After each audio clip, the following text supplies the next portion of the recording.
But you munka bibi my na lives at stake. The AC wa bokono. Tena de bia se mu becha. Come with our lives at stake.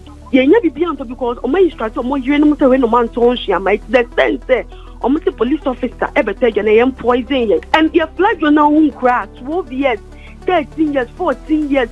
And even no movie almost said to your mocha. They give them big fat envelopes. Doing every effort to make sure that we have peace in that area. Otumfour. Good. You should anticipate, sir. We won't be simple because it won't be simple at all. So this fight for killing security officers. For killing people. Yes, your mocha. Fly Jonah. You see heavy envelopes. So this fight is not a fight about ending it because you are a kuni mami, then papa. So the person wants revenge. Abusia Bawku nsensem no etuntwai kura chese Otumfour osetutu ewo adwuma ye pa sa na obiri boahen kire se Otumfour wo adwuma ye na se de sitie no quite difficult kakra na nyina ehu bi se Bawku nsensem yi sorry ye President John Dramani Mahama esere Otumfour se o mremu se de oboa ye dagbon andani ni abudu omo ntokwa gidigidi Otumfour boa ye ma na danko akofo ado ni na ban so eboa asundwie eba hoyi sa ana President John Dramani Mahama enso yehu bia osere se Otumfour emremu na yehu bi se Otumfour e de letter by se ampa obehya ase mediation process no obehya ase ema oshia participants of the UK Advanced Command and Staff College course 28 ewo eye menhia UK for omo esua security sensem ne officers no oshia omo kire omu se ampa obeboa ama peace aba. In a nutshell, we live in a peaceful country where the rule of law, constitutionality, the rule of law, it's most important to everybody. Human rights are also very much respected and everything. We are here, the west coast of Africa, and then in the Sahelian, that is where our concerns were. But I believe our soldiers here have been doing the best to maintain our borders and security for us. Recently, there has been some communal skirmishes in the upper top of the range of Ghana, where closer to Burkina Faso. But we are doing every effort to make sure that we have peace in that area. So it wouldn't allow for the penetration of terrorism and everything to come in. Ampa yehu bi se kusasi ni mampusi Otumfour frɛ omo ema omo eba menhia na security tight pa chese omo behia omo nyina se asumdwe ebeba na still na no ntokwa ne de ekosu gidigidi na eno ye TB eye Captain Smart ni security officer Bawku di nkomo a omo chese de emu aye den ya mefo omo afiri wono ma ebe ye den pa eno ye Lawson TV Lawson FM eye Kwame Tanko ene Bawku twetwe nkomo a chese se di sitie no omo anhwe ye a omo behwere omo nkwa chese empanifo no enye no omo mremu anase ye ma omo chance na omo nya bibi na IGP Yohunu eko Otumfour no ene ko di ho nkomo kire se Otumfour ayade pa se wabam Otumfour so di muaye e ma ni kan tie de ko so Lawson TV. Bro Kwame, good morning. My colleague at work is always in tears because her boyfriend is a military man at Bawku. I am a Kosia from Obuasi, and the treatment the boyfriend is getting, the Biabayanusu. Because so you talk about work issues or partner and bidding come or fiance or girlfriend. I'm a boyfriend in Yaman or Monshabra. Nobody day. One Abrabase for Friday. No one's way. No one's way. Yenim baby. Now here it is. And so a hospital in Bawku is also watching. Oh, you are. One of them came to our facility here. That's the hospital here. Military for no. A month ago for an admission just because he was ordered to go there. And I did it for him. His boss even followed up to here to verify if he was really sick. Or the voice note to be taught on, but don't remember. Okay. Good morning. Lawson FM 96.3. Okay, dear. Michelle, a month ago, we were Ashanti Region, nurse Nipa Nibio, one of the hospitals in Ashanti Region. one of them ran to me, say, "Yeah, other so uncouple," and because of all people continue, then was snatching the whole abasa me admitting me why on your but Miss Miyamano. Because me name the India will be free camp one man. I say ne unit one a buy say me admitting is why yare. Emma me be a man no admitting no the so in Zuma the penny for F4. And now officers are running away. No, it should tell you something. From their primary responsibility. If officers are running away, it should tell you something. Where is it, please? Pick my course. Why? Oh, I want to talk to you. I am an officer in Bawku right now. Please call me. I want to talk. Call this man. I am here in Bawku. Is he ready to talk on air or private? Why ready so Bekasa on air? Yentie voice out kaka. No, you can call him. But you won't play audio, Mr. And even till now, police officers or move you kuomo. The two police officers you kuomo. And yes, it was a long way, it was a short range. Or much than one edit to see or more. And you shoot it till now. Until she free, and penny for that. This is what it is. This is what it is. This is what it is. Say no. What do you want? You say, what can you kubia? So reports nearby said they were killed by robbers. The same thing is going to happen to you. But your munka be mine now. Our lives are at stake. Our lives are at stake. Anabai, this is an officer lady, also in Bawku. And or shed the tears. Utienwa, utumi. Hold on, let me go back to Bawku and talk to an officer over there. Hello, good morning. Good morning. Mpachonet to say. Watching a meal tomorrow now, say. You are an officer, right? Yes, please. Me here would be, but who area bay? But you are Bawku.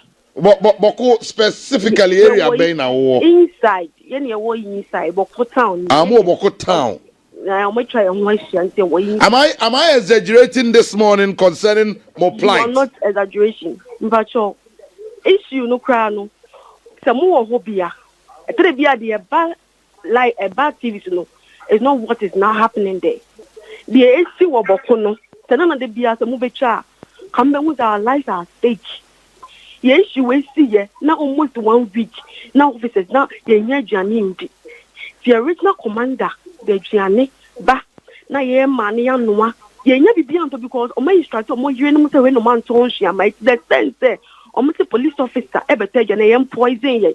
Even one rented dan ya ye de amok vehicle ko yi ye niema be ku police station inside. Into je next tomatoes na macaroni a cab ni da ye journey.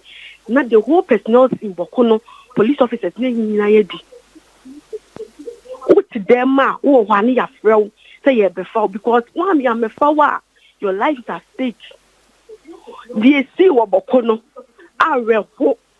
Yenyan mu bia hwɛ mo nkwa ketewa ahwɛ mo nkwa so now ye ntere.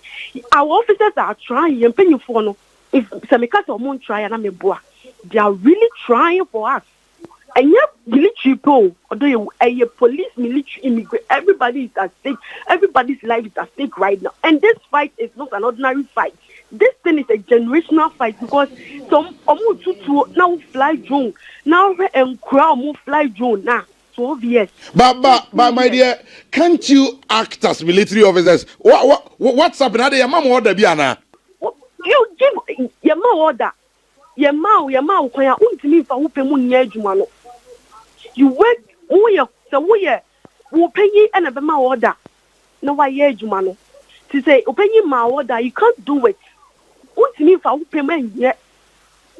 Wow. Untimi fa wo pemu nya adwuma no. And your flag you now won crash 12 years, 13 years, 14 years. The tactical movement they have to say the police in any military now wako train ya true. And if you know movie almost said to your moka, betu 20 year, they give them big fat envelopes. If for betu 20 year. Kuni pa and omutu near fly drone near omutu 20 year no, they give them. So this fight for killing security officers. For killing people. For killing people. Yes, your moka. Fly drone now. You see heavy envelopes. I yet some So this fight is not a fight about ending it because you are a kuni mami, then the papa. So the person wants revenge. Definitely, definitely the person will come back for revenge. So this thing is not ending any moment from now. Our officers, yeah, our commanders, they are trying everything possible. But this fight right here, and yet, fight, and yet, the Quantanto and you see region Topa, but Quantopano, and you see region in Quantantopa. It meets almost a rifle, it meets a weapons that are ban, baby, a father. What me who it me could see. What me who rifle be a kita nip and I say rifle police and a military retrieve bar. Me na me who machine gun that Boko na me who machine gun. Na me who machine gun will move this thing, but machine gun me who be that. Boko me who machine gun that. And the magazines they have, even military and policing, that magazine, make me see any match sir. Or magazines me for 120, but I get me for 30. So yes, sir. Is it true that military also unprovokedly more attack civilians? No? Me attack civilians, say, what the open attack civilians. There is no way we can cut all the open attack civilians. Thank you about attack civilian. You cool your nipa. Thank you attack a woman. You cool so the 1 month for the other police force.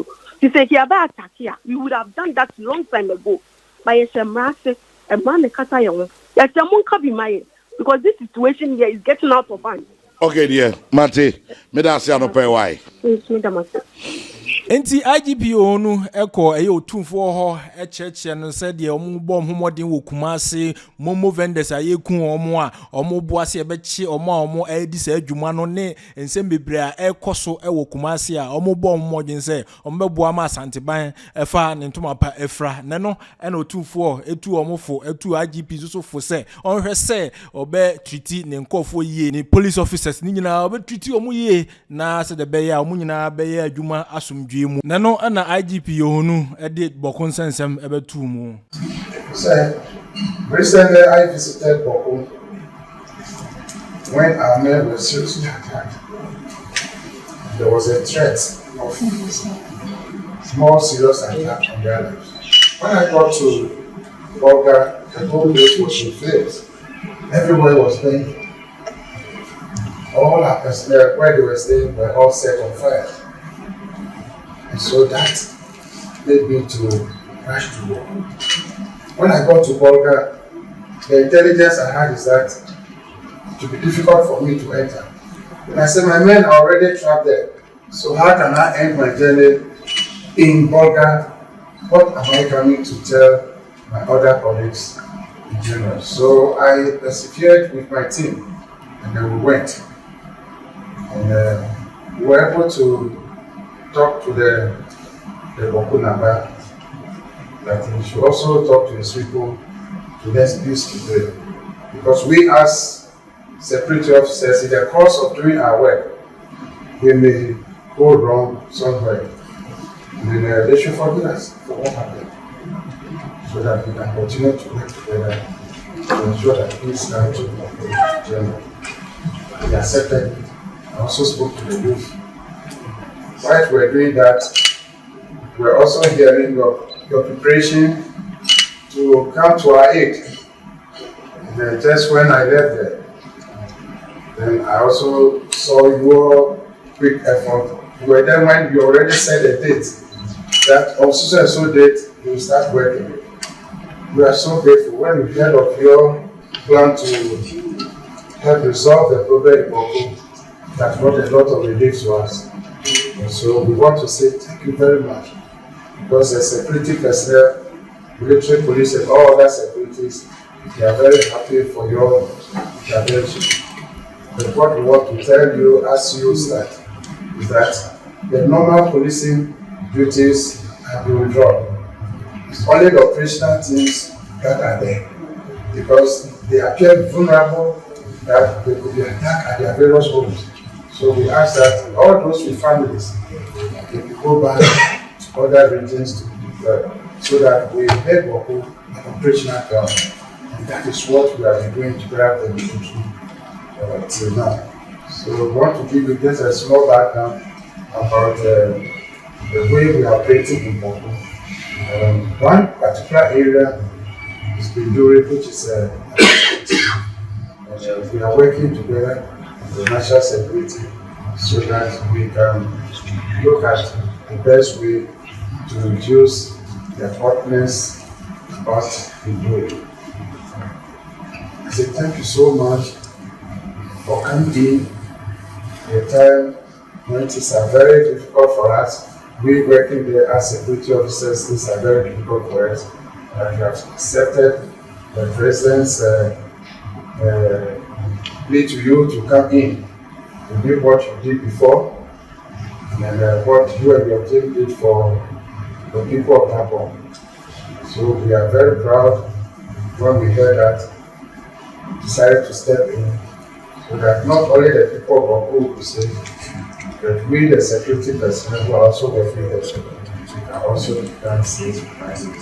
Otumfour etu IGP fo etu ne officers no foto obi afuwie no na odi Bawku nsensem chese omuguso pa omatenase baako omuguso tenase se de be asumdue be ba no o hyese basabasa ye de enya no na o hwehwe o pa asumdue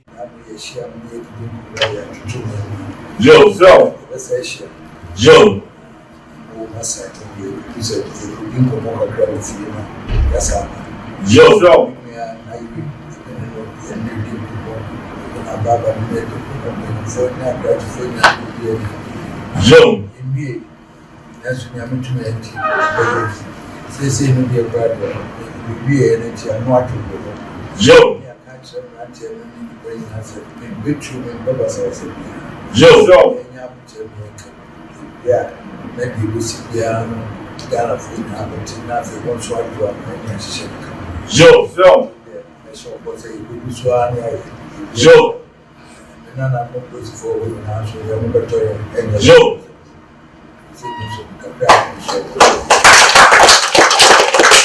Sansem we nana obri buahen oye abronye senior ono de eba Bawku nsensem ba history ono waye Otumfour lawyer sa na o chese waye Otumfour lawyer oya hemfu bebre lawyers odi o masama ma omu ntie ba history otiase pa nanso o se Otumfour se enye easy sa eno ntie bompai for asumdwe ntie nsem ono so ditudwa hwe san tokoye asi asanteman asantefo asante hane.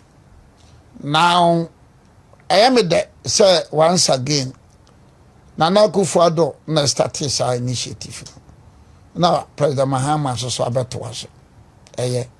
Na mesre afanunu nyina mampusi okusasio mesre se bemra fam because se koye tintintintia kusasi fo chese hade anyese ya menye mampusi so kokase hade anyese ya menye.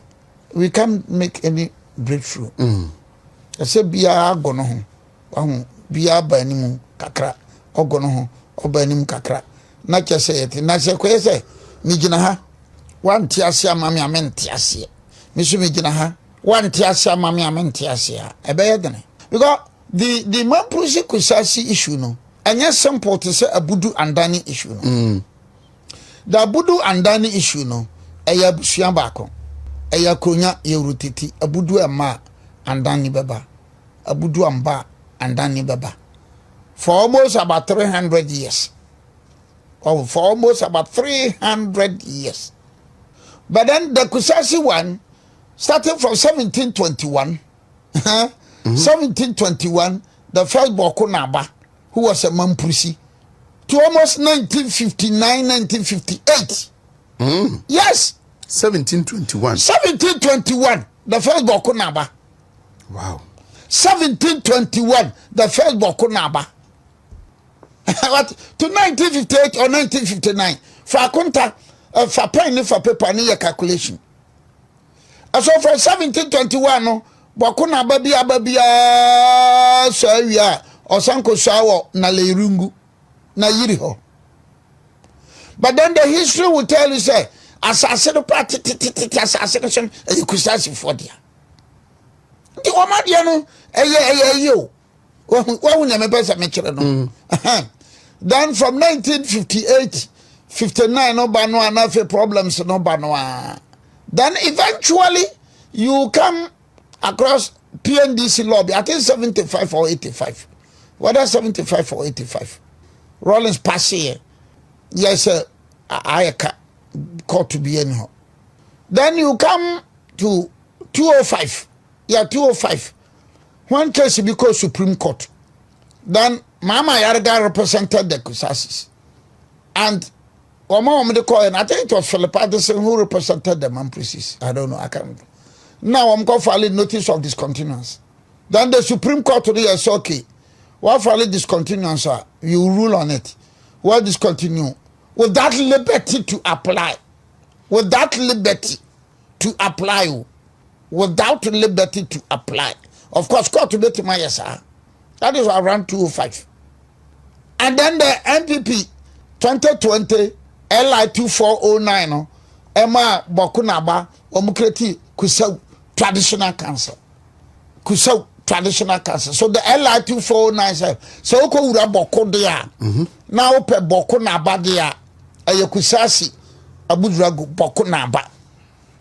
Then fast forward, the man proceeds Kosi Hene. Eba Bolaga High Court. Ebe we Court of Appeal Kumasi. So it's a very complex matter. So that even if you are starting from 1721, Nasa man Prusia, by 1959, no. Kusasi for Massa na war man Prusi for. Man Prusi for Massa na war Kusasi for. Man Prusi Massa na war Kusasi ma. Kusasi just a very complex. You know, as I say, yes, for no nina. As for prepreja for no dear, Beguma be ye prepreja. But my auntie prepreja for no. It is the good people of Bawku na na money. And ya prepreja for no. And ya prepreja for no. Prepreja for no benya be MPP. Prepreja for no benya be NDC. Prepreja for no benya be MPP. Prepreja for no benya be NDC. Political points na be page. So they don't tell you the reality on the ground. Benka some non chiro ye. On some year no, man started from 1721. By 1721, mra no kusasi for no because no one used to tender now. So they were there, but no one was centralized. Centralized, they said the Gonjas, the Dagombes, the Mamprisis, the Nanumbes, the Asantes. I didn't think man and a man bass. So it's just simple thing at all. No more man say just the Mamprisis and the Kusasis in Kwa. Because you bring a bisa for Kulungunu, Fakasena bisa. It's a very complex and delicate matter, the Bawku incident. And let me be very honest, yen mamu NDC titro. Wamo play politics so much with Bawku. And I've been playing politics so much. Here I'll be blunt. How the mechanic no nyolo obedi matem oni matem. Nyolo beka sentiam ka sentiam. Me fabia me da me ka me nokore. Wa hu tini ba ne ba ya prepreja. Be umlemu wamo because wamu nananum CPP abane yesa. Wamu nananum champion abane yesa. Ba oda me nya adwobre because say no me tufo. Nya say ne bia me be gina nkra ne mu atete nkra ne. Nya me ka ba wie ni say adwobre na mesre na wamu ba kumase no so eye kama because yen shadante asemboni bia ye do Otumfour so ase ye do Otumfour ase papa some Mamprisis Dagomba die hwe Dagomba die Otumfour msese wie do you know say Otumfour msese wie ye kura nyina chi no obi de kokotu yeah obi de kokotu wamu sese wie o pedie nipa se settlement na wo ye no onti ase adoni nipa no wo osama na wo osama na Otumfour se tutu osama na ya bonwura na osama na yiri na osama na ya na nipa nan kono sanan me na me represent nipa nan no nyina wo ahene ba Otumfour se tutu the second ya bonwura the lady ya bonwura na yiri present day na yiri and then yana nine. I represented them as the lawyer. Ewo High Court Kumasi. High Court 7. When I'm representing them. The two cases in na Agbanu na representing Nipana or the court. Lawyer Agbanu. But the other 2 cases in Inano, me na represent Oseti the second Otumfour, me some represent the Yabonra, Nyoko Nekurano, me some represent Nairi, the present day Nairi, and the present day Yana. Me na represent them. It is a mina maker in Semnibia. I have been in Bemia Bano because I've acted as a lawyer for Otumfour. Otumfour that me creating me any cases be free. Na yiri maaye no case amano ntim kade me say simple say me maaye na yiri lawyer tatire me kama mpurisi nsem no me ka no ben no kef ndc for me ka gonja fo asem aka na me ka no bend no kef me ka da gomba fo asem aka na me ka no bend no kef because the mampurisis the dagombas the gonjas and the Santis. Or more I am from in my lawyer. Namikusi be lawyer for. Etidin na be we say Bawku asem no. Yes ramo. Enya brunko ana dokronko. Ye nyina ye bia mrafam. Bia mana kuma mrafam. Bia na ye nhwene ye muvu. Aka nantu ana kasere. Aka kusasi ni akame. Aka mamprusinia akame obriboahe aka bisania akame obriboahe aka fafrani aka busangani aka walani aka dagatini kasina aka biya media mimsa akame aka mosinia akame entimisramo Otumfour so ase good you should anticipate say we won't be simple because atwatoa na akwankwa na ewomu it won't be simple at all. Abusia adwumapa on demand service for na ekase adwumapa on demand for say wo pese wo di dwuma bia nkankanga for am obrochire a obehia nipa didi so ya tilers anasa building constructors fashion designers chese auto mechanic bia wo pese wo di say adwuma bia ma no obekọ ye app no so na wa download adwumapa on demand service ayesa so obekọ www.adwumapa-on-demand-service eno so obekọ ko hu adwumadi edi nyina ni tiri mopo nyina no se ye boawo ema wo kwakofo obi ana wodi dwuma bi a nipa a wo kwakofa no esansa wonim na kira kwan bia anti no to bi kura nipa na gisika wie open here na hu no adwumapa on demand for aba ama sa ha nyina afiri ho esansa obi bia ya de be ma so woni dwuma bia ma no ya ye background checks ehu se sa nipa yi onim ne wo ye enye kwanche trefa ni bia wonim de wo ye ene ye fa no edna ma wo na nigisamba ko omu ne se onipa bia de be ma wo a odi be di dwuma bia no sabe background no sem anase si ebu afa so pade a enya de besi na wanso san nim se sabe ko soja mumpo a ye wo military police ono so soja ni ochi soja ni eno me kire mu se eye adwumapa on demand for no ye sanso supervisors a abre nyina no omko rounds check se adwuma na nipa no de beda ye no sa pepepe ene ye no na se adwumapa on demand de omama adwuma no aye simple se bibi ni ena onte ase ampacho no wafa numbers no aye gusuo no no wafre